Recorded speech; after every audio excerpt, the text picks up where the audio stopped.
Vetullat Gajtan, jam sot me në intervistën e radhës dhe jam me zonjën Linda. Faleminderit që ke zgjedhur të jesh pjesë e Words-it 2025 me biznesin tonë Vetullat Gajtan. Faleminderit juve që na keni zgjedhur për këtë çmim të mrekullueshëm. Faleminderit. Ta nisim kështu, si ka startuar ideja e krijimit të një studioje vetëm për vetullat dhe është specifike vetëm për vetullat? Në fakt ka qenë një bisedë mes mikeshash.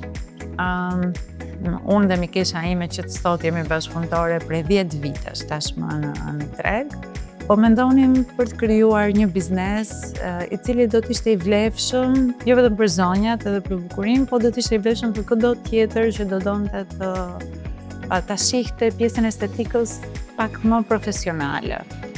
Dhe një ndër gjërat që na shkojnë në mend edhe që ishte trend në atë kohë në Amerikë, na duk interesante për të qenë në Shqipëri, sigurisht me ato frikrat, me ato pikpyetjet që do të shkonte, sepse aso kohë në Shqipëri ishte vetëm parukerit funksiononin, Flokët dhe make-upi. Dhe make-upi, diçka më standarde, jo diçka profesionale, për diçka specifike.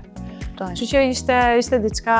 Cilat kanë qenë ato pikat e para ku keni ndeshur problematikat? Problematikat e para dhe që vijojnë sot me këtë ditë stafi, kualifikimi i stafit. Ne nuk kemi patur mundësi që të kemi staf të kualifikuar, sepse aso kohë nuk ekzistonte trajtimi i vetullës në mënyrën se si trajtohet sot, le të themi. Ne u desh që të shkojmë në Turqi, të marrim trajnues të ndryshëm në Shqipëri, nga Turqia këtu që të trajnojnë vajzat edhe kështu me radhë. Po sot është e njëjta problematik, pasi kjo dëshira për të shpërndar, për të bërë diçka tënde, vajzat rriten, mendojnë që ja dolën, do bëjnë një biznes të vetin, largohen, sigurisht krijojnë një lloj konkurrence, deri diku është e drejtë që çdo njeri të rritet dhe të zhvillohet, kjo është normale në treg. Deri diku ngelim dhe ne të zgënjyera, megjithatë kjo ka sjellë edhe risi në një farë mënyrë tregu tashmë është i ngofur, ka shumë studio për vetullat, shumica janë ish punonjëse vetullave Gajtan. Të tjera parukeri ose qendra estetike kanë futur si një shërbim shtesë. Po sigurisht ndalemi 10 vite më parë dhe sot. Pse duhet zgjedhur Vetulla Gajtan? Ideja pra, nëse ishin 10 vitet e para krijimi, jeni vet ata të parët që keni ardhur me këtë lloj biznesi. Tani patjetër ka shumë në treg. Po si e specifikon biznesin e Vetullës Gajtan? Pra, veçantia që kanë nxjerr.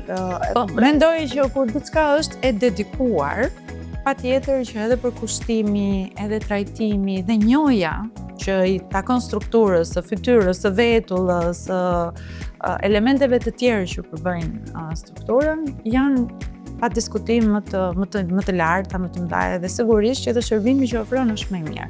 Ne nuk bëjmë thjesht një shaping, pra një formësim të vetullës, shohim profilin e klientit, kuptojmë ku është potenciali i vetullës, ku mund të rritet, ku mund të mos rritet. Ndonjëherë ka klient që i lën vetullat shumë se dua t'i rrisë për të bajtur për t'i hequr mirë, por nuk është kjo zgjidhja. Zgjidhja është që ta trajtojmë pak e nga pak derisa të shohim potencialin e vetullës, pastaj kemi mundësitë e estetikës, pra ku mund të rregullohet aty ku ka mundësi, trajtimit me vajre esencial për vetullën. Kështu që nuk është thjesht të heq 200 vetulla dhe deri më mirë.